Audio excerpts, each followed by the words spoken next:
Welcome back to the VFL Sports Centre as we see the huge crowd in attendance at the MCG for the Speedo VFL Grand Final of 1987. Let's check the scoreline at half-time. We see that Hawthorn had a 3-point margin in their favour at the end of the opening quarter. Now at half-time it's 11 points in favour of Carlton, leading 6-8-44 to 4-9-33. These are the goal kickers for Carlton. Johnson has 2. Hunter, Bradley, Dorotich and Kernahan 1 apiece. And for the Hawks, Kennedy 2, Platten 1 and Dearpere Domenico 1. They didn't add a goal to their scoreline at the second quarter. Let's take you back to the MCG now for the highlights of that quarter. And here's Bobby Skilton to talk about these highlights, and certainly a game of many highlights, the first half. Yes, some interesting moves. As we spoke earlier, both sides playing without a wingman, both wingmen on one side of the ground virtually picking up the opposite rover. So we've got 2 rovers on the ball and no wingman on one side of the ground. Carlton having the more effective forward so far. We just saw Dorotich put one through, and the umpires have really let play go. And in this situation, I think a lot of the times that they've let it go, it has penalised the Hawthorn side. But there's no excuses. You make your own luck in situations like that. And Carlton are in front because they've led to the ball on so many occasions. Dearpere Domenico has been absolutely superb. He and Chris Langford have been by far the most outstanding players on the ground, but I'd give Dearpere Domenico my vote. Paul Meldon, who voted so well in the Brownlow, that was all early in the season. He got that ball across to Ken Hunter. Hunter missed this particular one, and in fact he has kicked a 1-goal 3 so far in the game. Curran backing back, taking it right on the line, hooked over the shoulder, and we see a great goal here by Kernahan. Doesn't take possession, just kicks it off the ground in midair, and it's through for full points. Andrew Collins, another good player for Hawthorn, gets it to Buckenara in towards the centre, this way, that way, and then on to Brereton, who I think foolishly played on, and then kicked it out of bounds. Stats so far to half-time, we see a 3-kick advantage in favour of Hawthorn, 1 in favour of the Marks, in favour of Carlton, handballs 13 in favour of Hawthorn. So the possessions all in favour of Hawthorn, scoring shots out 14 to 11 in favour of Carlton, and at the moment it's an 11-point advantage to the Blues. It's a really good game of football, Ken. Outstanding game of football. The conditions may tell the story of this game, I fancy, in the second half. OK, thanks very much, Dennis. In fact, we'll come back to you. I'd like to get your expert assessment of how the backlines have been playing. Well, it's been a game of backlines, I think. Certainly both backlines have been very disciplined. Carlton's feature, I think, has been their punching away. Silvani seems to love that, over the top and thumping the ball towards the boundary line.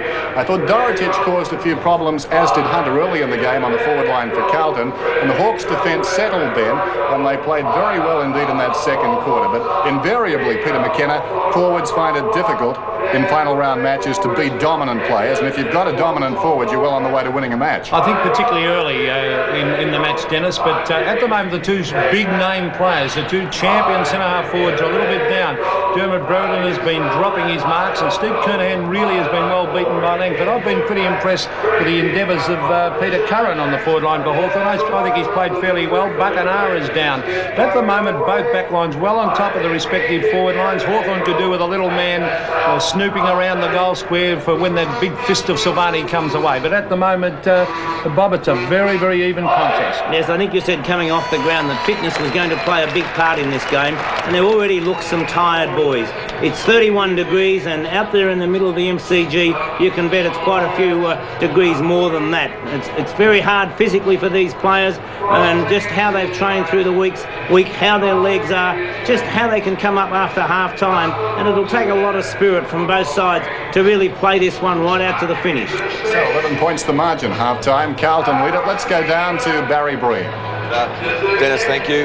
Both coaches, I think, have got a few problems at half-time. They've both got key forwards that aren't really contributing at this stage. Brereton not having good runs. Steve Kernahan being well beaten at this stage by Langford. So if I was Robert Walls or Alan Jeans, I'd certainly be looking at ways to get those key players back into this game. Obviously, with the score the way it is, it's a very low-scoring game.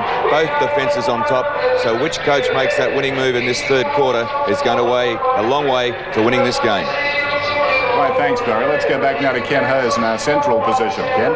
Thanks, Dennis. OK, we're going to take a break right now in the Speedo Grand Final of 1987. After the break, the experts select the best mark and the great goal of the 87 season. Right throughout this season of 1987, we've conducted the search for the great Aussie goal, and we've seen some great shots at the big sticks, including 4 great pressure goals that have either drawn or won games after the final siren. The list on grand final day has been cut to 10 of the very best. Let's take a look at the goals of the year. He's back in there to put pressure on Francis. He does it very well, Bruce Linder. Could just about kick this one. He goes for home. It's there! Finish it off with goals. They need more work like that from Brown. Starcevic behind Hughes, but roving the lane. Through he goes, through the eye of the needle. Can he cap it off? He can! Dispossessed, grabbed by Langford. Out wide is Murphy. Against Eden, Murphy flies. He might kick this. 55 metres, David Murphy. A brilliant kick. It's a goal. What a goal to David Murphy. Intercepted that time. Across comes Carroll. Onto the left foot. It doesn't matter which foot you like with Carroll. It's still about 50 or 60 metres. Eagle takes it off the hands of the back. Goes forward. 4 goals so far and 2. 5 goals to Merv Eagle. He couldn't quite take the mark. Rain swoops on the ball.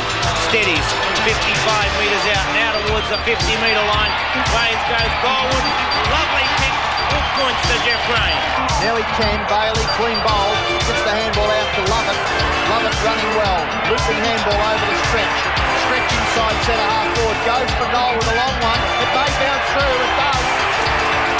Fantastic goal kicked by Stephen Stretch. Tony Lockett coming in for goal number 100. He'll never forget. It's a goal! Great effort by the young champion. It was.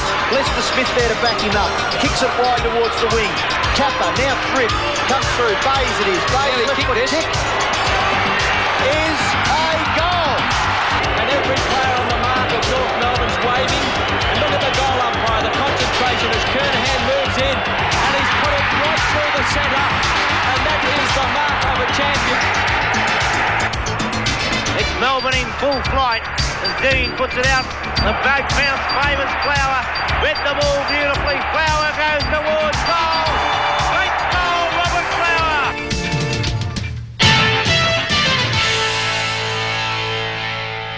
Well, there we are, 10 of the great goals of season 1987. Let's see which 3 the commentators think are the best. Well, this is going to be tough. I'll start. I'll say David Murphy of the Sydney Swans, Mark Bayes of the Swans. What do you think, Bob? Well, I thought Mark Bayes was the best goal, and I think David Murphy was second, and Linda of Geelong third. Position of power, Peter McKenna, the casting vote. Well, I thought for sheer team-lifting performance, Dennis, I thought the one of David Murphy for the Sydney Swans, a great mark, and off he went straight away, 55-metre goal. It wasn't so spectacular as regards some of the others, but I thought it was the best goal. Okay, David Murphy gets it from the